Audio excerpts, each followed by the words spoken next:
A Trip into the Darkness. Chapter 16.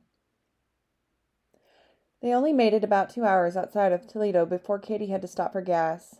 It had been a long and painful 2 hours for Mallory, sitting in that small Jeep with the windows rolled up, listening to Katie's heartbeat and feeling the girl's lust. During the ride, Katie talked about her life and how she absolutely loved to travel. She also informed Mallory that she and her girlfriend had broke up a couple of weeks ago, and now she was in the best mental state of her entire life. Mallory nodded along to her and even managed to say a couple of words here and there when Katie would ask her a question. At one point, Mallory cracked her window and Katie freaked out and bombarding her with questions, asking if she was too hot or uncomfortable, to which Mallory responded, "Nope, I just like the wind." This led Katie to tell her that the top came off her Jeep and if she wanted, they could stop and take it off. Of course, then they wouldn't have a top for the whole trip, but if that's what Mallory wanted, then they would do it. The girl was acting like it was her only goal in life to please her. Sitting in the vehicle by herself, Mallory tried to calm her bloodlust while she was alone. It made no sense why she was already craving more blood. It had only been a few hours since she had fed from Hulk. Granted, she hadn't gotten her fill before she stabbed him with that needle. When the thought of the needle, she remembered what Troy had told her about her condition and why he had to give her the opioids. Something about her turning rapid without them? She wasn't a rabid demon yet, but she could feel it simmering under her skin. This was especially true when Katie hopped back in the Jeep and Mallory was hit again with the sweet smell of her blood. "Alrighty, sugar pie, I got us some road snacks, along with some hydration since you said you were so thirsty," Katie yelled as she handed Mallory a bag full of junk food and a big bottle of water. Fishing out the water, she started chugging it. "Easy there, Mustang, you're gonna have to pee like a racehorse if you drink all that." Katie laughed at her own joke and put the vehicle in drive and pulled away from the pump. Screwing the cap back on the water, Mallory noticed it did nothing to help her thirst. She needed drugs before she ended up ripping Katie to shreds. "Hey, Katie, do you think we could stop by a pharmacy soon? I have a few things I need to pick up before we get to Florida." "Of course we can. Do you want to look one up on the GPS and I'll take us to it? Aren't you just so excited? I haven't had a spontaneous road trip like this in years. Gosh, it makes me feel like a teenager again. Did you take a lot of road trips when you were younger, Mallory?" Katie asked her with another huge smile on her face. "Oh, yeah. So excited. Love road trips," Mallory mumbled as she took Katie's phone and looked up the nearest pharmacy on their route. The app informed her that they were 25 miles away. Katie was just pulling back onto the interstate when Mallory put her phone back in its holder. It was only 2:30 in the afternoon, so hopefully this pharmacy wouldn't be closed by the time they got there. If it was, then it looked like she'd be performing her first ever break-in. If it was still open, she hoped her weird trance thing would work on the pharmacist, because she wasn't certain how else she would rob a pharmacy. She wasn't even 100% certain what she needed to get, just something to help make her not want to kill Katie and every other human being she happened to encounter. How am I going to explain that to the pharmacist, she thought. Grinding her teeth together, Mallory remembered the smokes she had gotten from Hulk were in her pocket. Pulling them out, she grabbed one and lit it. After a couple of drags off the thing, her nerves seemed to ease, and she didn't feel quite as irritable. "Ooh, ciggies, can I have one?" Katie asked. Nodding, Mallory fished her out one and lit it before handing it to her. "Gosh, don't you feel like we're off one of those old movies, Thelma and Louise?" Katie giggled as she took a drag from her smoke. Mallory thought about it and replied, "I guess it depends on who in our duo is Thelma and who is Louise." Katie turned and laughed, smiling at her, and continued talking about the movie and their impending relationship. Mallory nodded along. The thought of having a relationship with a girl like Katie made her head hurt. Sadly, at this point in her life, she was afraid she would likely kill Katie if they ever tried to fool around. It felt like hours before they finally made it to the exit with the pharmacy. Mallory lit another cigarette to try and calm her nerves as Katie followed the GPS to Little Mom and Pop's pharmacy, which was located right off the interstate. When they pulled into the parking lot, Mallory put her hood up on her sweatshirt. Katie put the car in park and asked Mallory if she wanted her to go in too. Shaking her head, she told her, "It would probably be a good idea if you just wait here. I'll be back."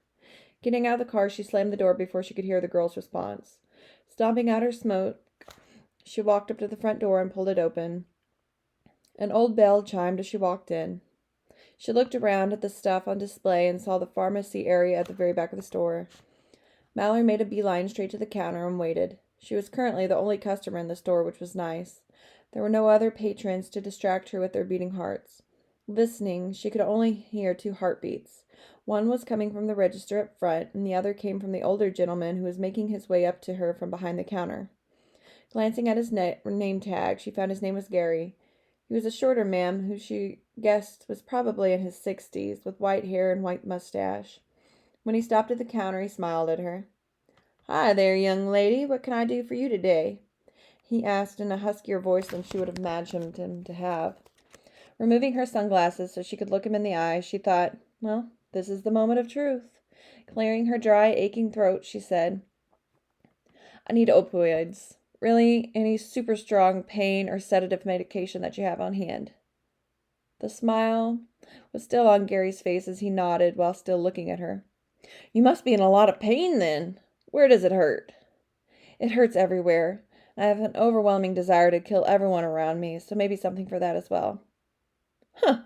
Sounds like you might have anxiety. I should get you some medication for that too. Are you depressed at all? I have strong medications for depression if you are." "No, I'm not really depressed. I don't think I need anything for that. Just everything with opioids for the pain, and I guess something strong to help with my nerves and anxiety, please." Gary nodded and held up a finger before saying, "I'll be right back, young lady. Don't you go anywhere." With that, he turned and started digging through bottles and dumping everything in other bottles. Mallory was surprised that her pull would work on someone older like Gary, but standing at the counter watching him, she could feel his energy seeping into her.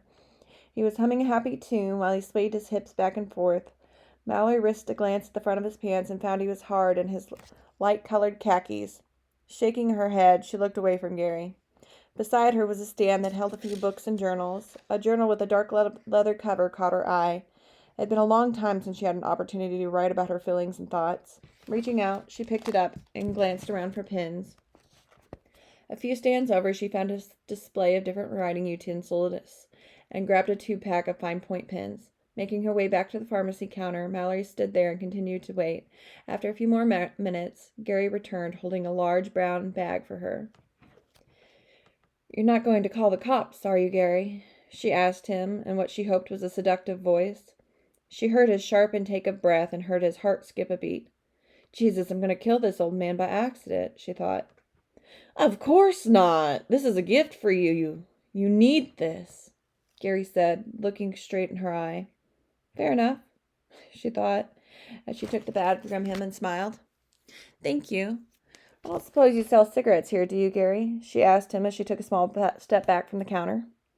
"Yes, dear, they are at the front register. Margaret will get them for you," he said, pointing towards the front. She smiled one last time at him before turning around to head to the front of the store. Again, she was a little worried that Margaret would give her trouble, but as soon as the middle-aged woman looked at Mallory, her mouth fell open, and she stopped what she was doing to just stare. Mallory asked her for a carton of cigarettes. The woman didn't nod or anything. She just turned around to receive the carton and handed it to her. Mallory could smell her blood and wanted to grab the woman, but instead she said thanks and quickly ran out of the store. Once she was back at Katie's Jeep, she opened the door and quickly got in. Slipping her sunglasses back on her face, she said, "Let's go, Katie, preferably quickly." Mallory wasn't certain how long her trance would hold before they wised up, and good old Gary realized he'd just given away a shit ton of felony-grade drugs. "You got it, girlfriend. Let's get this show back on the road," Katie yelled as she slammed the Jeep into reverse and then into drive. They quickly sped out of the parking lot and were back on the interstate in no time. "I can't believe that worked," Mallory thought as she opened the brown bag to find the assortment of pain medication and anxiety pills. Picking up a couple of bottles, she started untwisting the caps. "Damn, girl, you weren't lying when you said you needed a few things." "Oh my God, are those oxys?" Katie asked in wonder as she glanced over at Mallory, who was currently throwing a handful of pills in her mouth. "I don't know what the fuck they are. I'm just hoping they actually work," she mumbled as she chased the pills with water. Mallory, I really don't think you should be taking all that. That's like enough to kill a fucking horse." Katie's eyes got big. "It would probably be a blessing for the world if I were to die," Mallory replied as she ground her aching teeth together. Katie's eyes were still huge as she looked back at the road. "You think I could have a couple of those pills?" Mallory lit another cigarette and told her, When we get there, I can share some with you, but we better wait since you're driving. Oh, yeah, for sure. Good thinking, Katy said, another smile crossing her pretty round face. Fuck, she was aching everywhere and throbbing. Her throat felt like sandpaper and her stomach was hollow. In an effort to distract herself after she finished her smoke, she looked back at Katy's bag of junk food and pulled out the beef jerky. Chewing on a piece, she found it was kind of helpful for her aching teeth. It reminded her of what it was like to tear someone's throat open. As she continued to chew on the dried meat, Mallory pulled out her new journal and a pack of pens so she could make her first entry in her new book. Something terrible has happened in my life and left me in a world of craving. All I can think about is how badly I want more. Other things plague my scattered mind, including the bad and the confusion. These emotions have my stomach in knots and make me question if everything is more than an illusion. How will I make it through? I need more to alert me and bring me back to reality. I'm craving the ease of this fiery burn, the sudden jerk as the elixir hits the tongue, awakening me to that exact moment. Nothing else in the universe is as important as that perfect moment in time when blood rushes into the mouth and suddenly I am whole again. It's the devil's drug, crafted from a liquid poison originating from the forbidden heavens. Katy's heart was like a constant reminder of her impending doom, distracting Mallory from her writing. Blinking her sore eyes, she put her pen down and closed the journal before reaching out to turn on the radio. It was on some country station, playing something girly from the 90s. Ah! I freaking love this song, Katy squealed as she reached out, cranking up the volume, and then started singing along. Mallory let out a deep sigh. The noise helped drown out Katy's relentless heart. Slowly a fog started to settle over her, calming her racing mind and numbing her aching limbs. The throbbing in her mouth diminished, and she could finally swallow again without feeling like she was in the middle of a sandstorm. Sitting in the front seat of the Jeep with the passenger windows down, she finally felt at ease and a little tired. The sun was just starting to sink off in the distance. Glancing at the GPS, she found they still had 14 hours left ahead of them. This quick road trip was going to be much more exhausting than she had originally anticipated. As they drove, Mallory thought about her new life and what was in store for her. She was going to have to figure out how to feed. She had never worried about killing or even hurting Troy when she was after his throat.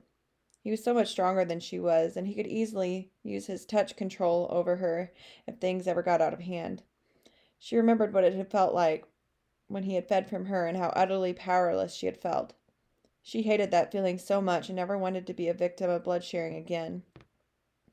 Mallory figured that any human she picked to try and feed from would experience the same pain and discomfort that she had every time Troy had taken her throat.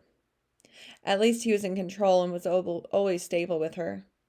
Mallory felt like anything besides controlled and stable. She was afraid that if she did bite someone, she would lose it and kill them. Every time she had fed from Troy, she had never wanted to stop. She had always gone into some kind of mindless frenzy where the only thing she could think about was getting more of his substance. Something had been different when she had fed from Hulk. She wondered if it had been that weird tug which helped her escape, had something to do with keeping her sane when she drank his blood. She'd like to think it was her self-control, but she highly doubted it. What kind of messed up life was she now forced to live? Mallory ground her teeth as she thought about her situation. At least she wouldn't have to struggle too much in the money department. She could buddy up with somebody and they would give her whatever she wanted. Looking over at Katy, she found her still smiling and humming along to whatever song was on the radio. The woman was just so happy. She didn't believe that Katy's attitude and optimism were a byproduct of the trance she was under. No, Katy was different. Perhaps she would become the first female friend Mallory had had since 8th grade. Then again, Katy continued to drop hints that she wanted to be more than a friend. Maybe when they got to Florida, Katy could be her first real relationship. Maybe Mallory was gay and that's why she had never been able to work it out with guys. After all, she had fooled around with a few girls in the past. Women were beautiful and exotic, they just didn't have a dick, and at the end of the day, that was a real bummer. Mallory laughed at that thought.